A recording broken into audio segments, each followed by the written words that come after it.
I'm Bill Powers, and most likely you have just posted something on a public online forum, a board, if you will, a message board.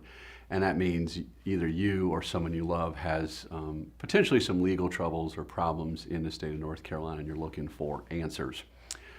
As much as I appreciate people asking honest questions and we want to provide honest answers to them, frankly, the online venue just isn't, I guess, really the best way to do that. I understand why people want to ask questions. They're afraid of getting a bill from a lawyer.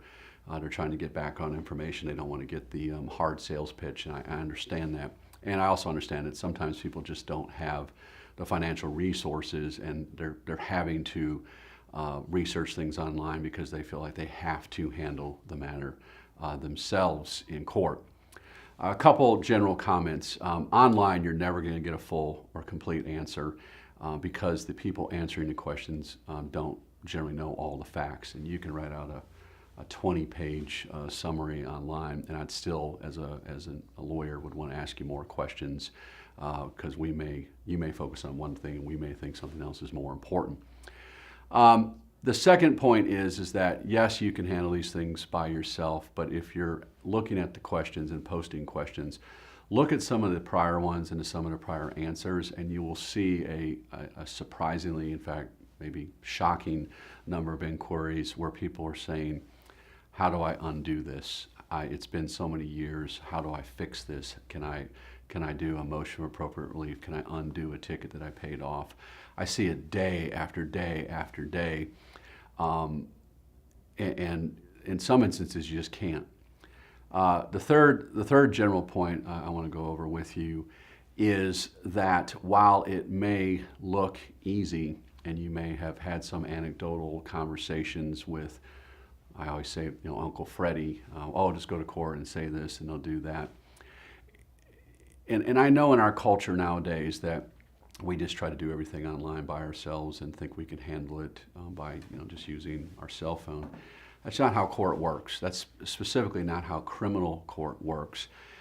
And there is a reason why lawyers go to law school and study as hard as they do, and there's a reason why there's a bar exam at the end of that. It's frankly very hard, and there's a reason why we go to training every year to keep current. As much as you may not understand that there are just sometimes where you should really seek out the guidance of an attorney, even if you want to try to handle it yourself. And that's why, at least in our firm, we offer a free confidential consultation. It's not wasting our time. I don't feel bad about providing information to people, and I'm not going to twist your arm and try to sell you into retaining our services. It is as a duty and a responsibility as a professional, and this is a profession, the law profession. I think it's to share information where we may and to counsel people. And because we're not charging you for the consultation, maybe we can explain how different things work. And I promise you, if there are ways or times where we think you should just handle, for example, there's some traffic tickets that are pretty minor, we'll tell you, hey, you should just do this one yourself, or you can handle this yourself, or this will or will not affect your insurance, and you may not need a lawyer. But traffic's a good example because people just assume it's no big deal, and then they get that letter from DMV. But traffic is also an example where it's sort of like an iceberg. You see the top of it, but below is much, much larger. There's a whole lot more going on. I see posts on these public listservs, these directory listings, from very reputable national companies, and there's this assumption, and it's my fourth point, that the system is always there just to make it easy on you, and that you should just pick up a phone and get something handled, and that's just not the case.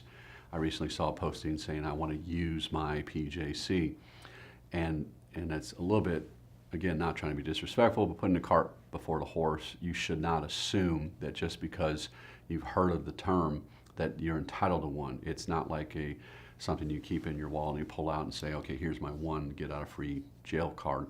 I had a person yesterday say, oh, I talked to my cousin and he said I can get a PJC and a driving while impaired. No, you can't.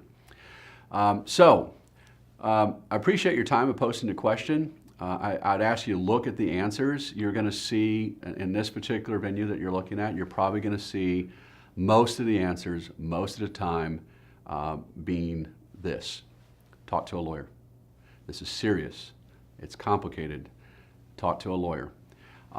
It's so common that it's almost as a professional, you just take your standard iPhone and you have it in a notepad and you just copy and paste and say, talk to a lawyer. Again, we're here to help. We're here to provide information, and if we can help you, please give me a call, 704-342-HELP.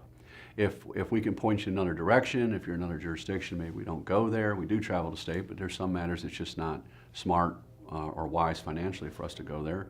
Maybe we can refer you to someone. So give us a call. I look forward to hearing from you.